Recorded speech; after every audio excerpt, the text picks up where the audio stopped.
Welcome to Franchise Focus. I'm your host, Lisa Lankowski. I am a certified franchise consultant representing hundreds of concepts. And Franchise Focus is all about shining a spotlight on those in the industry of franchising. And today, via Zoom across the country, we have Melissa Blatt, who is the founder and CEO of Indipop. And Melissa, welcome to Franchise Focus. I'm glad to be here. Very glad to have you, Melissa. We're going to talk about something that is so important to my candidates and to just everyone in general, and that is insurance. And before your eyes glaze over, people, insurance is something that affects every single person out there, everyone. And it's an important topic, and that's why I wanted to have Melissa on, because Melissa has great solutions for those people that are looking, they need to be hired, and they need insurance, and they're not full-time, or you don't have those benefits for them, and what do they do? So Melissa, before we get into all about the insurance world, can you talk about who you are and what you were doing before you created Indipop? Yes, and it's good to be here. So way back in my 20s, I was a franchisee owner. My father and I owned a Signs Now in Minnesota. That was in '96. And I left California to move back home. He was 56 at the time, and he wanted to own something on his own. He worked for a company for most of his life, and I committed for a year and stayed for 5, but the Minnesota winters killed me. So I went back to California. In that time, I worked in corporate America, and a few years ago, I left to do business development for diverse companies, and I was classified as a 1099 contractor and on my own for healthcare.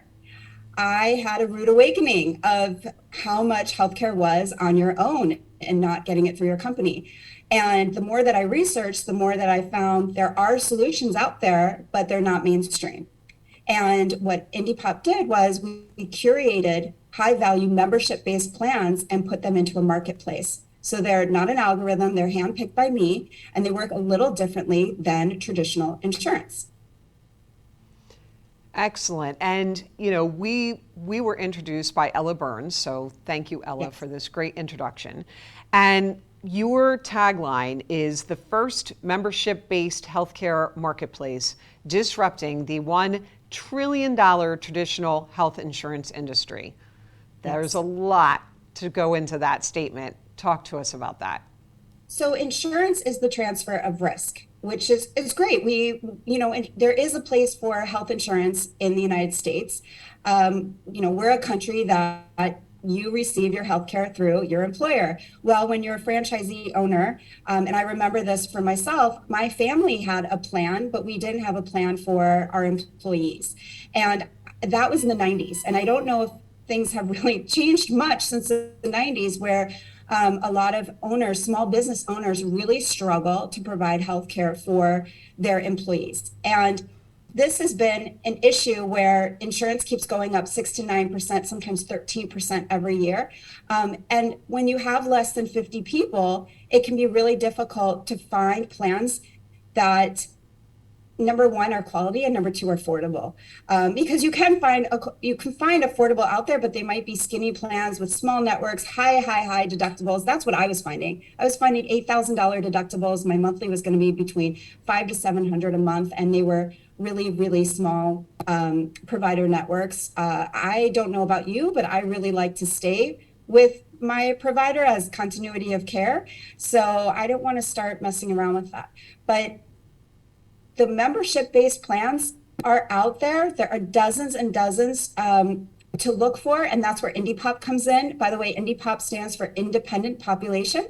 So these are the 60 million people that are basically on their own for healthcare, not getting it through their company. It's a third of the workforce. This is a huge population that's why, Indipop says we're disrupting this industry, because we're trying to really solve the problem for a population that is falling through the cracks. And so our plans work in all 50 states. That's a little different than insurance. Our plans work the same here in Arizona as it would in New Jersey. And they're very flexible, so they don't go by employment status or earnings. And so you can offer, contribute to your part-timer 50% or even 100% for your part-timer. You can mix and match plans. It's a little more flexible, and it has set pricing, which most people are not familiar with, but you know ahead of time what you're going to be paying out of pocket for a surgery with no surprises. So, All right, Melissa, yeah. there's a lot. There's a Lot to lot to unpack, talk I about know. here, right? So, number one, thank you for explaining how you came up with the name, because that was one of my questions for you. And I like that, independent population. And, we hear the term gig worker. And Yeah. when people think about a gig worker, they think about, an Uber driver, right? Or DoorDash, or, one of those companies. And they're having all sorts of issues right now of, are they an employer? Are they not an employer? And, that's a whole nother discussion. But people don't really understand, when you just talked about that 1/3 of the population is in this gig economy, this contract employee, this contract, where they're a W-9, right? Not W-9, W-2, I can't They're remember. 1099. What, 1099? They're a 1099 employee, Yes. right? Yes. And that can apply to a lot of franchise owners. I know a lot of you could have a home-based business and you have 1099s doing your bookkeeping. You've got 1099s doing your social media for you, or, where they're not an employee, but they're doing contracted work for you. And every state is starting to define that differently about what that means. And so those people that are floating around, they need insurance. But what about the person that has a QSR concept out there, the quick service restaurant, and they've got 15 employees, but none of them are full-time? Those are employees, they're not 1099. Can your insurance still help them, your insurance programs? Yes. So first, because these are membership-based plans, they're not traditional insurance. So we use the word healthcare because insurance is, they're like the Blue Cross, Blue Shield, Cigna, United Healthcare. What we offer are plans that you're becoming a member of a community or a group that shares the cost of medical needs. So they function a little differently than traditional insurance. So I just want to be very clear about that. And yes, so because they're not based on employment status or earnings, we have open enrollment all year long. So month to month, you can be enrolling somebody new that comes that you could be hiring for 6 months, and it's a value add. So we know how hard it is to find top talent, and this is a nice way of saying, hey, while you're employed by us for whatever, let's say they're contracted for 6 months, even 20 hours a week, you can offer something, which is really nice, because most 1099s or even W-2s that work for very small companies under 10 are not offered healthcare. They're on their own. So by you even saying, hey, we're going to contribute 50% of the plan, they're like, most people are really surprised. So yes, it can work for many different employment statuses. Also, if you are a larger small business where you have, maybe multiple locations, or you have over 50 people in your company, and you have to require to offer COBRA if someone, is terminated or they leave. If they were like me, I could not afford the COBRA plan that was presented to me. And Indipop is a soft place to land because, again, we serve all 50 states and we have affordable pricing. So this could be a COBRA alternative as well if someone is exiting the company. And that was actually leading right into my next question, is that, you've got the Great Resignation, right? So you have that piece, but those people, they're voluntarily leaving. But then you've got potentials for layoffs that could be coming because of the economy, and we don't know what's happening out there. And so, to your point, now you had this great insurance program, and now you've got this COBRA alternative, which is extremely costly. So you can turn to you and to what it is that you're doing for a much more economical program. But because it's not traditional healthcare, can you explain to the audience, well, does it cover most things that traditional insurance does? Like, what's the differentiation between you and that traditional program? Yeah, so it differs a little bit. Anyone can become a member. There's no one that's going to be denied. So we'll talk a little bit about how pre-existing conditions are defined, because that would be a differentiator. Most of these plans look back 12 months to 2 years on any conditions that you had, surgeries. And, they have a guideline. Basically, if you have been medically managed for type 2 diabetes, high cholesterol, high blood pressure, seasonal allergies, things that are medically managed, you have not been hospitalized, it's not considered pre-existing. I have people that have had cancer, different type 2 diabetics, and they're medically managed, or they're not seeing their oncologist any longer, and they're paying the same rate as somebody that has never had a condition before. For the first year, if someone is coming onto the plan, I had somebody that was having sinus issues, and it looked really promising that he was probably going to have a sinus surgery. He was seeing an ears, nose, and throat doctor. And so I guided him and said, look, this is the risk you're going to take for the first year, that medical need, if you had sinus surgery, would not be that we call it shareable instead of covered with the group or the community. That is a risk that are you willing to take? Otherwise, this is where insurance still really is a great option. And then once you have the surgery and you're not seeing your ears, nose, and throat specialist, come on to one of the plans. He can still come onto the plan, and all of the healthcare companies will negotiate and help his medical bill. So they're all advocates. You're never alone with a medical need, which is different than, I don't know if any of the big insurance companies are going to advocate for you, but that is something that is a differentiator. And one other thing, and that is, let's say I broke my leg in December. Well, on all of the Indipop plans, it is $1,000, basically a deductible for that surgery. Now we're rolling into 2023, and I'm probably going to need physical therapy. My deductible, or that $1,000, I would not have to pay that again because it's the same medical need. So that's the difference between an Indipop plan and what's out there with insurance. Is if you're still being treated for a medical need and it goes into the following year, the deductible would not start over again. You're only responsible for one payment for that. Okay, all right. So, this is tough. This is a tough subject matter, and I joked about people's eyes glazing over at the beginning of this, but it's because, people, it's just so complex. It's a very complicated and oftentimes very unsettling and unhappy part of our lives, which, anyone that's tried to get insurance and you're trying to be out there and you're not working, and it is not fun, or then you talked about insurance companies advocating for you, you've got some ginormous bill and you're trying to have them pay what they're supposed to pay.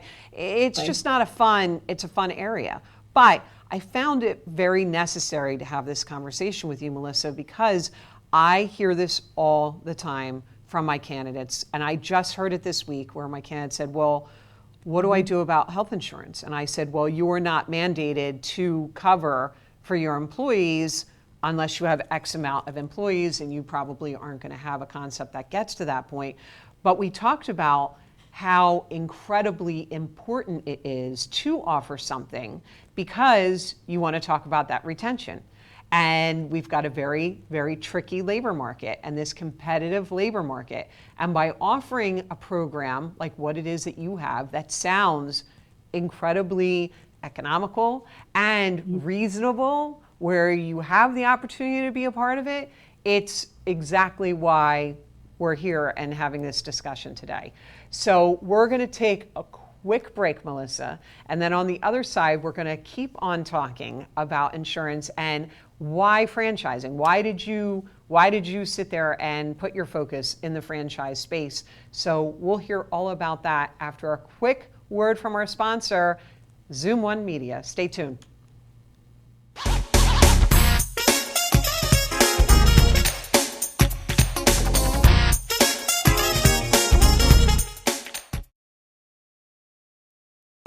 Aloha!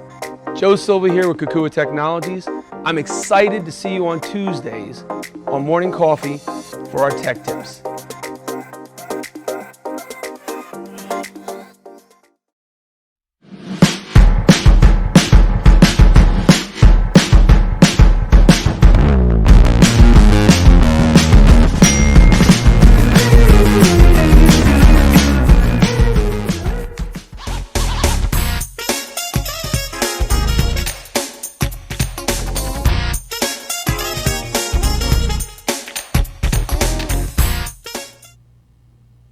Welcome back to Franchise Focus. I'm your host, Lisa Lankowski, and here with me today is Melissa Blatt, all the way over in the West Coast via Zoom. Melissa, thank you so much.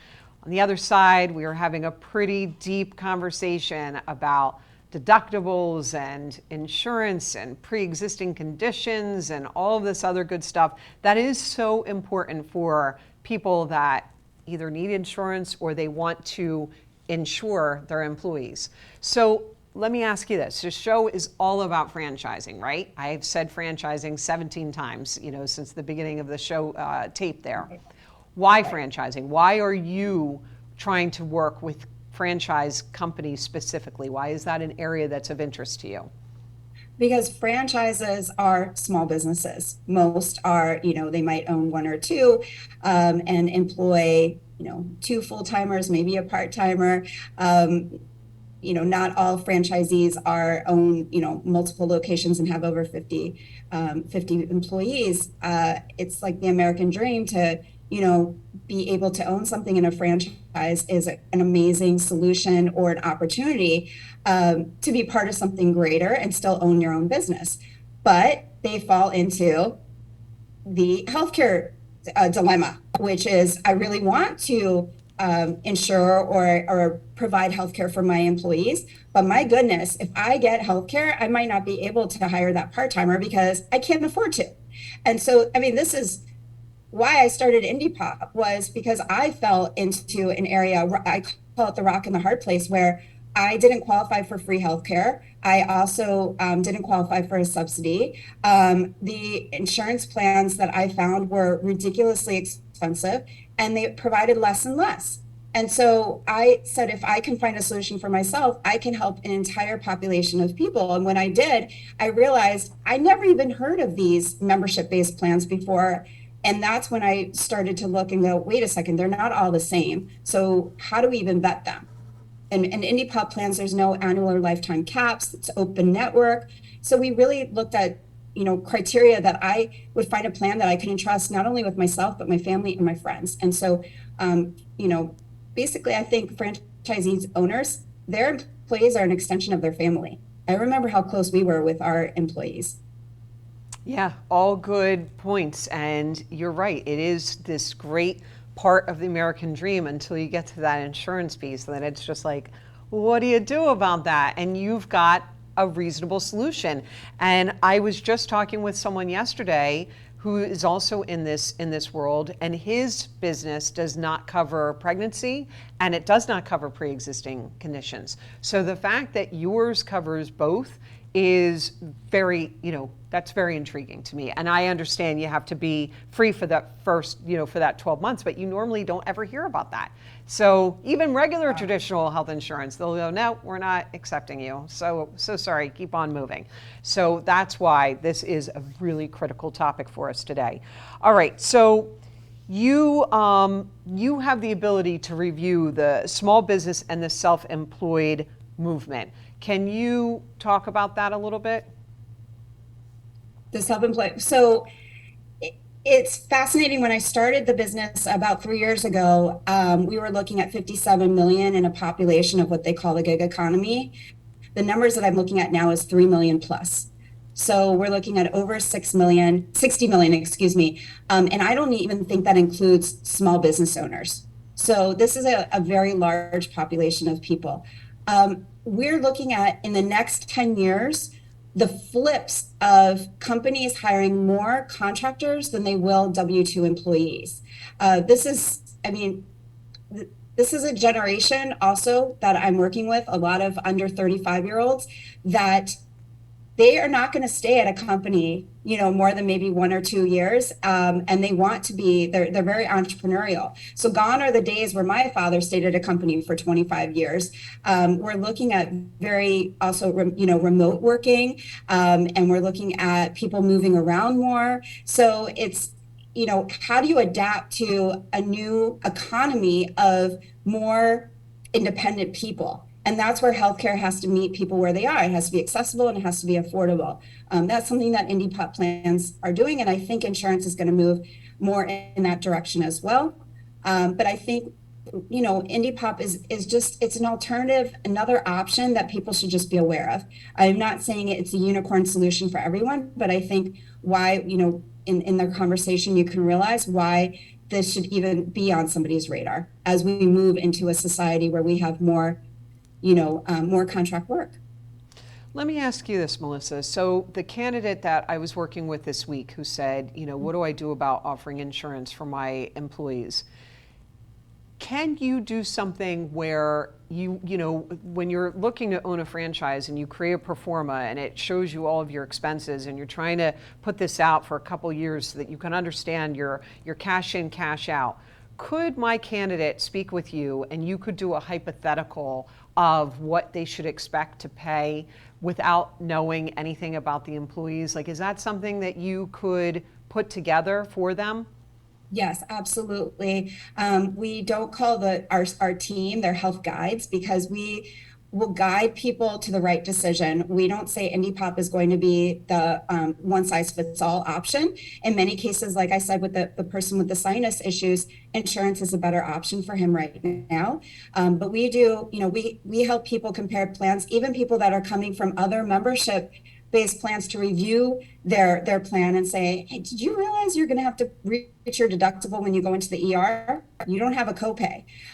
Nobody likes, I don't know anybody that wakes up in the morning and goes, guess what I get to do today? I get to look for healthcare. It's not an exciting subject, and there's a lot of fine print. And that's where Indipop at least understands some of the red flags to look out for, to say, hey, does your plan have this, this, this, and this? And what happens? I call myself Negative Nancy.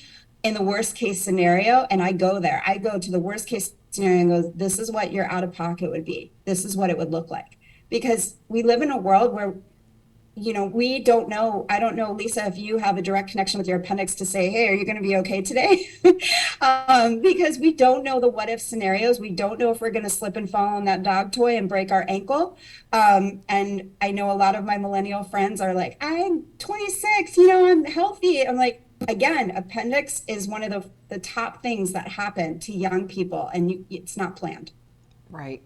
Now I got to worry about my appendix, and I have to worry about tripping on my dog toys. So thanks for that, Melissa. I appreciate it. But no, I'm Negative seriously. Nancy. I just want to keep you safe. No, I hear you, and it's true. You've got to sit there and Yeah. you've got to plan for those worst case scenarios. And furthermore, that's business ownership too. And it's one of the things that Exactly. I stress all the time with my candidates is looking for those areas that you don't know what's going to hit.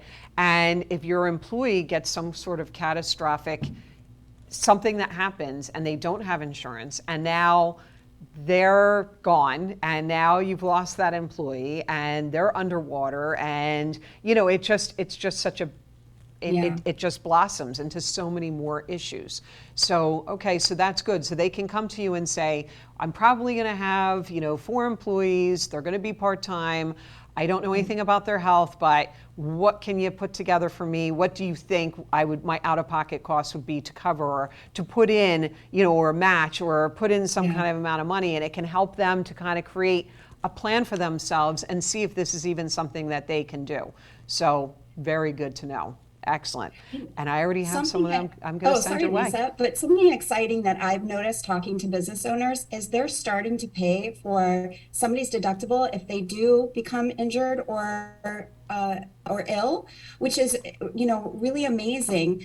Considering Indipop deductibles for individual plans are $1,000, that's very nice of a company to do. So this is something that in the last year I've been hearing more and more companies saying we're gonna end up paying that deductible. Wow. In case something happens to you. Yeah, and because again, that labor pool is a tricky Exactly. space right now, and you don't want to lose your great employee because of that. You want to hold on to them and keep them. Right. And I can hear right now a brand new business owner going, well, how am I going to afford that? And I've got to pay my own bills, and I've got to do this, and I've got to do that. But without employees, you don't have much of a business, right? So you've got to do what you can to retain them and attract them and keep them so that you have a flourishing business, which then helps you pay for all of those great things that you're giving to your people that, like you said, you treat like family, like they're part of your team, they're part of your family. All right, so Exactly. let's go into another area that is complex. And I'm sitting here in New Jersey, and talk to me about state mandates. How does your membership-based program work around or address state mandates for Yeah. insurance? So we have three major medical and hospitalization plans. One is ACA compliant in all 50 states. During the Trump administration, he waived the federal mandate that you have to have an ACA compliant plan. And then it goes by state. So there's 5 states like California, New Jersey is also one of them that say they may impose a tax penalty if you do not have an ACA compliant plan. All the Indipop plans meet a portion of the MEC, which is your minimal essential coverage, and that includes your preventive care, the children for their immunizations, colonoscopies, mammograms. So everything that people ask me for, that's in there. So I just make people aware.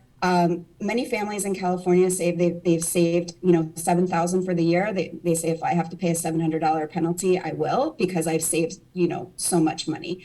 So that, I just want people to be aware that in 5 states there is a mandate that they may impose a tax penalty. Okay, all right. And coming back to the franchise space. So when you talk to franchise owners, what are you hearing? What are they saying back to you about this and what it is that you offer them? Well, I talked to a franchise in California that just hired a part-timer who was not eligible for their larger insurance carrier plan because they were part-time and they didn't meet the eligible hours. And I said, this is perfect for Indipop, but they have to go through corporate because they're so large and it has to go through a process to bring on anyone else. So I just say, look, at least Indipop should be on your radar. You might have a great insurance carrier, but you're going to have some employees that might not be eligible. And this is where Indipop can really, help be that value add. All right. Well, Melissa, we have covered a lot in this time. I thank you so much for getting up so early and having this great discussion, which is very important. You can hear or find out more about Melissa. We're going to throw up her contact information and reach out to her. She does work across the country, so definitely reach out, have a conversation. As you can see, she's incredibly passionate about what she does, and we thank you for taking your time with us. This is Franchise Focus. We air every Friday at 1 o'clock Eastern Standard Time. And I'm your host, Lisa Lankowski. You can learn all about me at my website at milestonefranchising.com.